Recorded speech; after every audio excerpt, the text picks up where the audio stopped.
Hey guys, welcome to the Ken McElroy Show. I am one of the hosts, Danille, and I am here with Ken.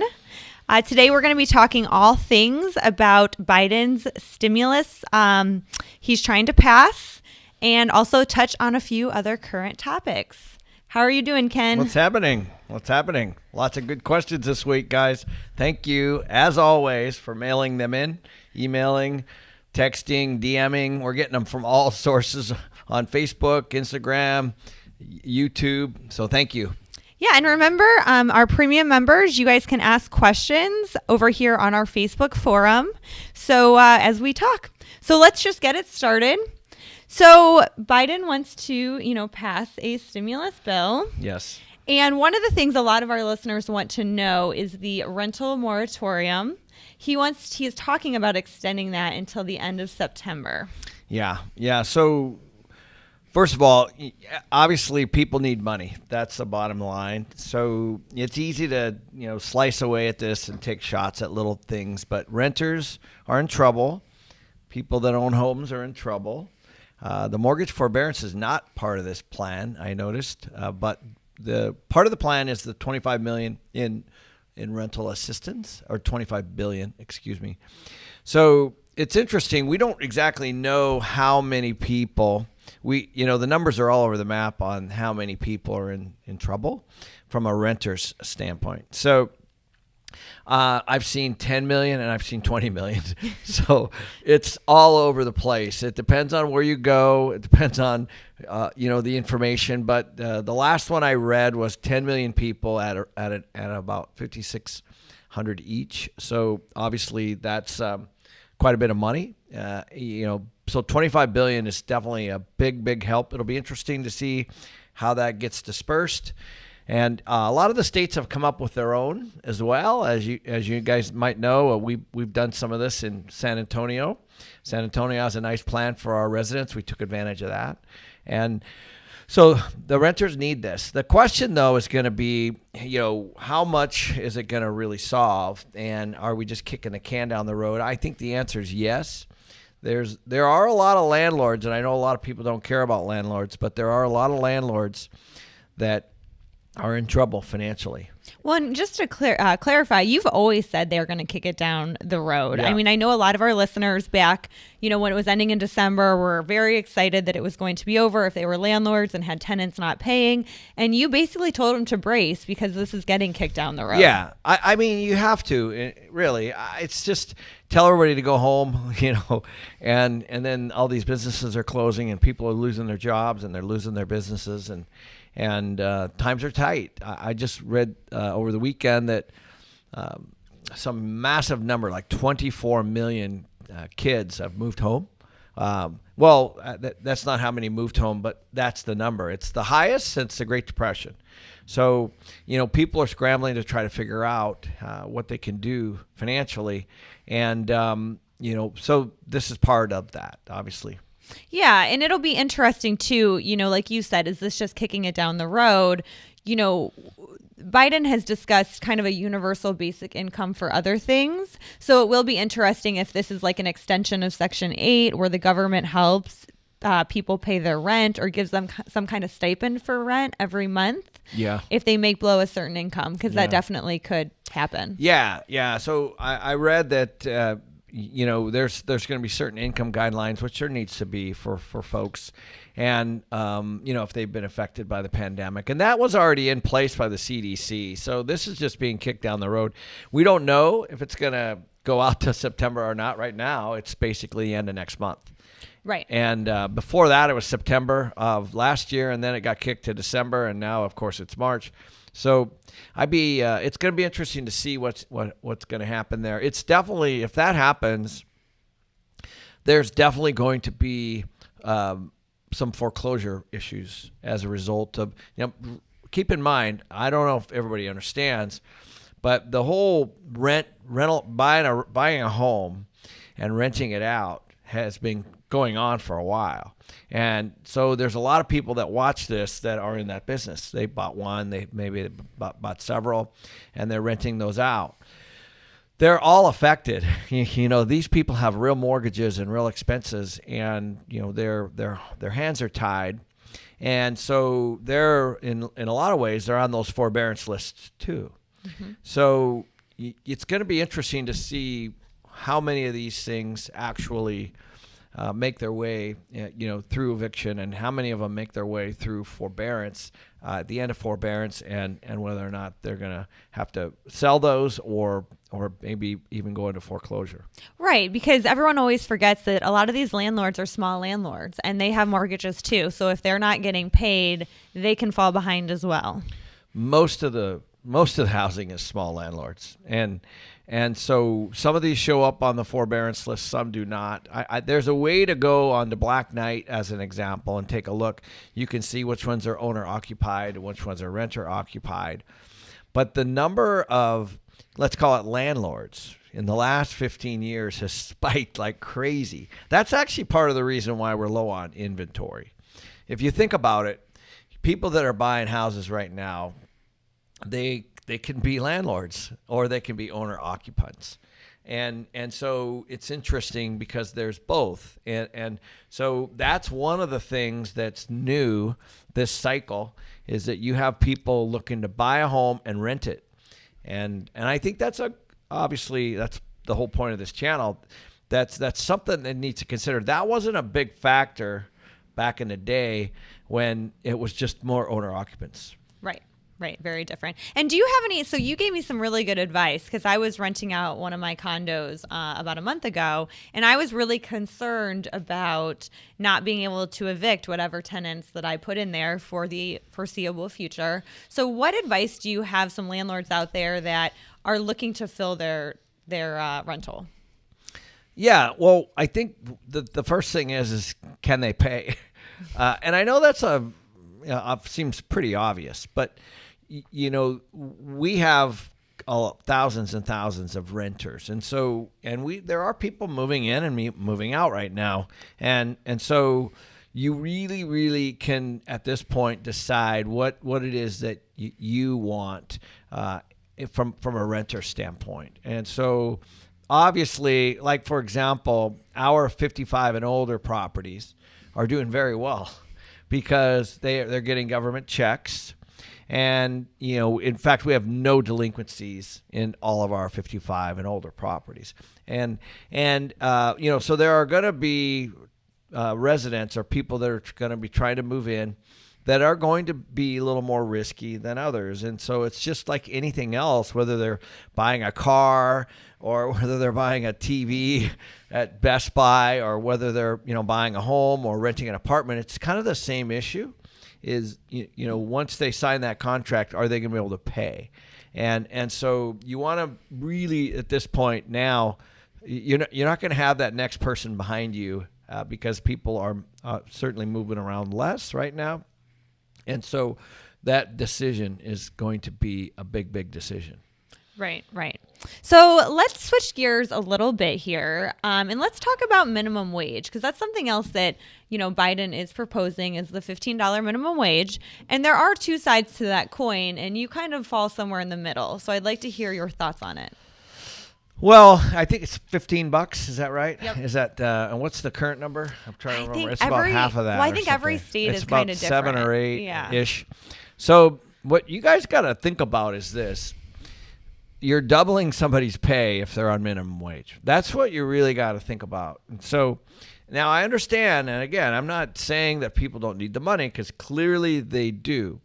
But when you double someone's pay, then that's all of a sudden going to make it into that Subway sandwich that you buy. It just has to. You can't double your payroll at a small business. Obviously, those things are going to make it into higher costs somehow, period. They just are. And like it or not, but everybody thinks that these small businesses are wealthy. That's just not true. If that was true, we wouldn't have 100,000 of them that have gone out of business. So these small businesses are mom and pop businesses. They're tight, a lot of them. Some of them are franchises, and their costs are fixed. They have fixed rent. They have fixed food costs, which are actually going up, and now their labor's potentially doubling, and they, can they still sell a sandwich for a couple bucks or $3 or $4 or $5? Probably not. And so all that's going to start to creep in, as you will see with a lot of the small businesses. Some of the bigger businesses can absorb those things, but trust me, they'll figure out a way to to either squeeze down their profit by having less people, or negotiating their rent if they can. But there are some things that they're just not going to be able to get away with. Well, we have a friend in Idaho that is kind of outsourcing his labor to machines, right? Because, with an increase in cost, it was just more suitable and expense oriented for him to do that. So that's already happening. So I was talking to a friend of mine that works for a very, very, very large bank. And his job is to figure out a way to cut out $4 billion out of that bank's annual operating cost. Now, I'm not going to mention the bank, but I said, how are you going to do that? All with technology. I said, where's the majority of that going to happen? And he said, well, we're going to get way more efficient, and it's almost all in payroll. So that's already starting to happen. And so people are embracing technology. They're embracing AI. And if they can, they're going to start to figure out better workflows. If somebody had 4 people before in a small little business, maybe they're going to try to run it on 3. Okay. Those are the kinds of things that are going to happen as these labor costs go up. And make no mistake about it, I believe that it needs to. Mm-hmm. There's no way you can survive on $8 or $9 an hour, and that is absurdly low. Right. But I'm just telling you that it's going to make its way into the costs. People will eventually pay for that because businesses will go out. That's the difference of a business being profitable or not profitable. Right. And then also with inflation coming up too, goods and everything are going to be costing more. Right. So imagine, we'll just pick on Subway for a moment. That Subway sandwich is going to cost more. The things that they get to make it are going to cost more. Now labor is more. And so the sandwich has to be more. When we look at things, you have to look at things that way. How much does it cost? I remember I was talking to a friend of mine that owned a bunch of Wendy's restaurants. And I said to him, I go, how could your sandwich be 99 cents after 10 years? It's still the same price. He goes, we lose money on the sandwich. And I said, really? He's like, yeah, we make money on these other things. And, that's why they package things up and, do supersize you and all those kinds of things. Now, obviously, we're, getting super specific about something. But his food costs have gone way up.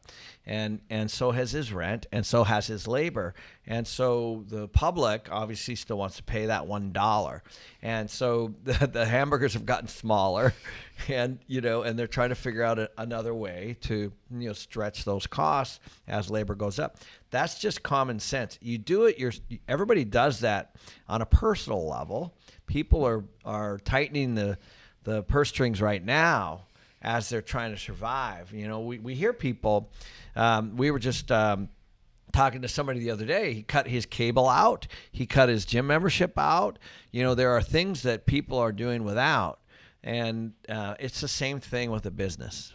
Yeah, and to switch gears a little bit, Kyle from YouTube is asking us, as an investor in Airbnb vacation rentals, how do you see these properties doing when the stimulus is up?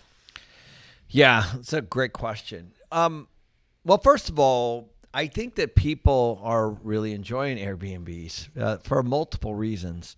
And if you take a look at the Airbnbs and the housing and all that kind of stuff, it's really jumped up, and people are there. I don't really think that it's going to affect it too much. It's going to, when are things going to go back to normal?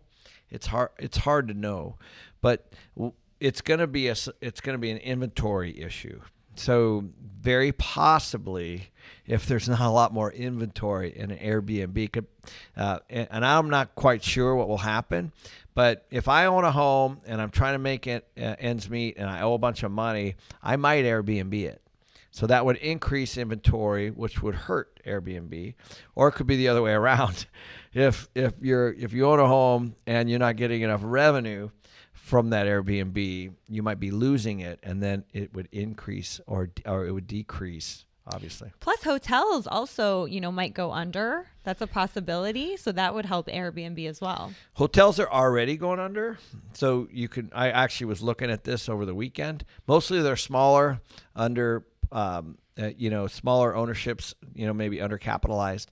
And that's already happening. And so that would definitely help the Airbnb market. The other thing is that people are traveling less out of the country. And so that's obviously going to help Airbnb because, if you can't go to Australia or Europe or Asia or wherever you might go, even Canada or Mexico, are tough. Well, then that's going to put, in a good way, more demand for those Airbnbs. So I would imagine that as international travel opens up, because we have the vaccine issues and all those kinds of things, then that'll actually probably hurt Airbnbs a little bit more than the stimulus. Okay, great. And do you recommend people do Airbnbs over, your month-to-month rentals? It's just a very different business. There's nothing wrong with it, but you're now in the nightly business. So, what we do is it's just a choice. I have apartments, as you guys know, thousands of them. I can choose to rent them at 6 months or 12 months. I can choose to rent them at 1 month, or I can choose to rent them at one night. So it's just a different business. The one-night rentals are significantly different. Obviously, everybody knows this.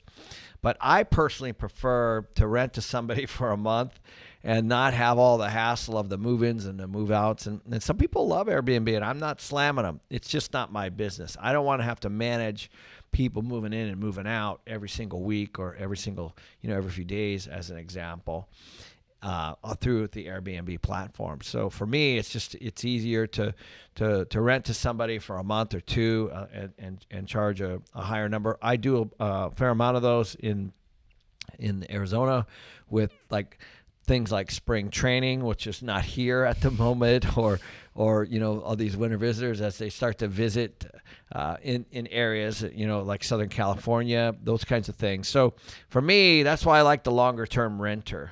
Is the hotels are getting pounded right now, but Airbnbs are still doing fairly well, I think, because of that. Mm-hmm. So when the hotels open back up and international opens back up, then I would imagine that that's probably going to put some more pressure on Airbnb. Well, and what's nice about Airbnb too is you don't have to worry about the eviction issue. Right. I mean, if you get enticed with the, hey, we're going to keep it rented every single day at this higher number, and you might see these big numbers. But there's vacancy, there's cleaning, there's damage, there's all those kinds of things that come with people moving in and moving out of a private residence. And then you have HOA issues, where people don't want them in their neighborhoods. And so all of that stuff. So for me, it's just sometimes better if it pencils from a cash flow standpoint, to do it on a longer term. Again, I'm not against Airbnb, but I think a lot of people bought rentals, and the only way they probably worked was Airbnb. And so those folks could be in a little bit of trouble. Yeah, because they had really high projections and they can't afford to do the month to month. Right, they can't. Right. So you would want to make sure whatever you're buying needs to make sense on a long term. And then see if you can do Airbnb or short term, because then that's not such a bad strategy, because at least you can go back to that. Yeah, and Victoria has a really good question, and I think a lot of people are asking this. She said, should she invest in a rental now or wait for the inventory to go up? So should she do it now and get ahead of inflation, or should she just wait? Yeah. So that's a $1 million question. That's a great one. That's what everybody wants to know. So it's interesting. I think that we're going to have a big bunch of inventory. Now, a lot of people don't think this is going to happen. I personally believe we're going to start to see a lot of inventory in the third and the fourth quarter of 2021. And so, but let me preface that. If you take a look at areas that are severely delinquent on the mortgage side, there's going to be areas that are worse than others. In other words, there are areas of like Boise, Idaho, that's on fire that you're probably going to be okay, and then there are areas like, let's say, Seattle, or that are not. And so it's going to determine on where you are, and I think what you got to be careful of is there are areas that are very reasonably priced and have really good rent. So you always got to take a look at the cash flow. And I always talk about this, but that's the most important thing, is if you're buying something at $300,000, let's say, and it rents for $1,500, those numbers work all day long. Okay, so, but you have to make sure that those two numbers work. I know people that are paying $500,000 and their rent's $1,500. Those numbers do not work. So you have to look at the numbers, and it's all about the combination of those two. Well, and you kind of gave me some advice recently, because I was kind of in the same position Victoria is in, where I was sitting on a bunch of cash and I was debating on what I should do. And I ended up buying a condo in Scottsdale. And the reason is because it cash flows. It cash flows about $600 a month. So after all the expenses, that was what I was left with. So it made sense. But I had a higher down payment than the 20% that you would have to put down, because if I would have only put down the 20%, it would not have cash flowed or worked. Right. So that's why I love the question. Everybody wants to know, should I buy, as if it's, all the same. It's not the same. So Scottsdale is a high demand renter area, and you got a good deal on your place. I think you paid around $250 for it, which is at the low end of Scottsdale. Even though it's not a low end property, it's really, really nice. Right. So you got a good deal on the property, and you have a rent that's going to be anywhere between $1,500 and $1,700 a month. So those numbers work. And I think when we calculated it, which is what you really need to do, you were making around 7 to 9% cash on cash, which means that I think you put $100,000 down or something like that, and you're netting around $7,000 to $8,000 a year. That's, you divide the $100,000 down by the 7 or 8,000, and that gives you about a 7 to 8% cash on cash. So that money's sitting in the bank, which is going to be eroded by inflation. So you're better off using that and pairing it up with a mortgage. And I think you were paying under 3% on your mortgage, right? Yeah, about 2.8. Yeah, so 2.8% on your mortgage fixed. And so now your $100,000, rather than being in the bank, is in this property, and it's generating $7,000 or $8,000 or $9,000, depending on your vacancies and all those kinds of things, a year. And so you've taken what was potentially going to be an issue with cash, and you've, as long as it's managed and as long as your renter stays in there, you're going to have this cash flow. And so that's the whole point. And so if the house was $500,000, you wouldn't have that kind of cash flow, and then you'd be forced with this Airbnb or short term or something else to kind of make it work. So you always got to go back to cash flow versus capital gain. And I think a lot of people always focus on capital gain. In other words, what am I buying it for? So you paid, let's say, $250. If you're in your head is you're going to buy it and you're going to sell it for $350 in a few years, that's the wrong way to think. I'm not saying that you can't and you shouldn't. What I'm saying is you don't want that stress or anxiety around that not cash flowing. And now you're coming out of pocket. You've got all these reserves that you're funding, you're battling, and sometimes you're making concessions on who to put in that unit and at what price, because it's vacant. And so there's all of those things that happen, and that's why you want to if you want a stable base, you got to make sure that you're cash flowing, and then you can build from there, and hopefully you get some equity in the meantime, and you hit the market right, but you might not. But at the same time, your tenant's paying down your loan. Well, and that's the thing. Like, I like how you said it's not a black and white, because we get this question all the time. Should I buy now or should I wait? And it's really not black and white. It depends on the property, the price, how much you have to put down, the expenses. And the location. Yeah. Location is everything, guys. Like, there are areas all around the Phoenix area, which is where we are. And, some of them are not so great. And just a mile away or even just a few blocks away, it's significantly different. Right, because you could get a rental property outside of the city for probably half the price, but it's going to be really hard to find a renter. Right. Yeah. And I'm not saying that you shouldn't invest in some of those areas. I was talking to somebody the other day, and they were going to buy a $120,000 condo, and they were going to rent it to a Section 8 tenant for $1,000. I go, done. Do that. Like that makes money all day long. So it doesn't have to be, these big numbers. You just got to make sure that those two things work. Your price, the mortgage payment is important, and mortgage payments are interest rates are so low, guys. If you're not at least considering that, you can buy at least $30,000 more home from 1 year ago because of interest rates have gone down so much. Yeah, and to wrap it up, Sear is asking if you play golf. I do. I do play golf.